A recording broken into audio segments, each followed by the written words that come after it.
شروع کوم په نامه د خدای چې لوی بخونکی او مهربانه دی. ګرانو مینوالو کتونکو، زما مشرانو، زما همزولو وروڼو، ګلالو بچو، زما میندو خویندو، امید لرم چې ټول به ښه یې. روژې به هم په خیر خیریت تېرې شوي او امید لرم چې پوره هم نه به تېرې شوي. د چا چې نه غمونو کې شریک یو، الله دې کړي چې دا شته هم په خیر تېرې شي. دوه درې خبرې ډېرې لازمي وې. د ټولو نه اول خو چې څنګه مخکې ما یو خبره کړې وه او تش د دوراولو دپاره چې انشاءالله زموږ به ټول مسلمانانو سره یو ځای اختر وي، سترګې په لار یو. چې کله د مسلمانانو اعلان وشو نو انشاءالله زموږ به د دنیا د مسلمانانو سره په شراکت کې اختر وي. بل دا چې اختر چې دا کم حالات دی، کم ماحول دی، نو دې حالاتو د ماحول کې زه دا نه ګڼم. په دواړو شکل کې ورته وګورو. یو کو وګورو نو چې کوم حالات دي نو دې کې د اختر مثال پقام چې څه تېرېږي نو د ډېرو کمو خلکو به خوشحالي، خو بیا هم اختر دی، د خوشحالۍ او موقع دا 3 ورځې دي. انشاءالله د اسلام د مذهب د لارې به خپله خوشحالي کوو.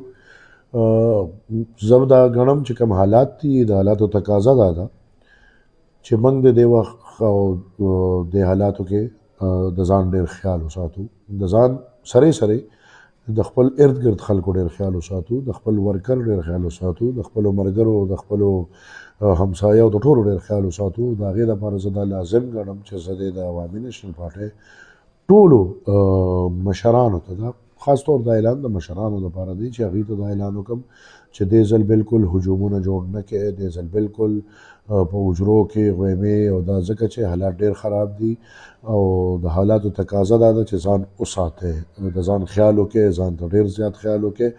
زما ټولو ملګرو ته او ورکرانو ته هم دا پیغام دی چې خپلو کورونو کې بس په خپله سادګۍ کې اختر خپل خاندان سره ومنځئ.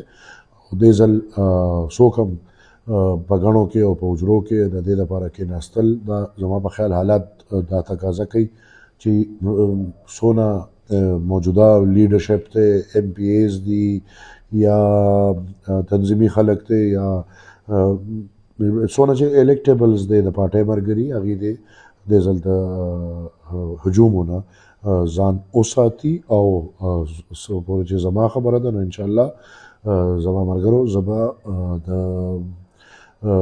اختر په موقع داسې حالات دي چې زه کلي کې به نه یم، لہذا د اختر مبارکي به هم په دې پاڼه وکړو او د ټولو د اختر مبارک هم شي. او انشاءالله بیا به هم اختر کې تاسو ته مخامخ کېږم، خو د تلو راتلو زحمت به نه کوو. حالات داسې نه دي چې موږ د خدای مکه څه داسې ریسک والو چې بیا مزید موږ ته سیاست کول یا په دې ماحول کې پرمختګ ګران شي. لہذا زه د ټولو یو ځل بیا شکریه ادا کوم. ټولو پښتنو ته مې دا خواست دی، دا اپیل دی چې هوایي فایرنګ به نه کوئ. خدای مکه ستاسو هوایي ګولۍ چې کوم تاسو خوشحالۍ کې کوئ هغه د چا دپاره غم جوړ نه شي. او خپلو ګاونډ کې، خپلو همسایه کې، خپلو غریبانانو خلکو سره د اختر په ماحول کې ښېګړې وکړئ.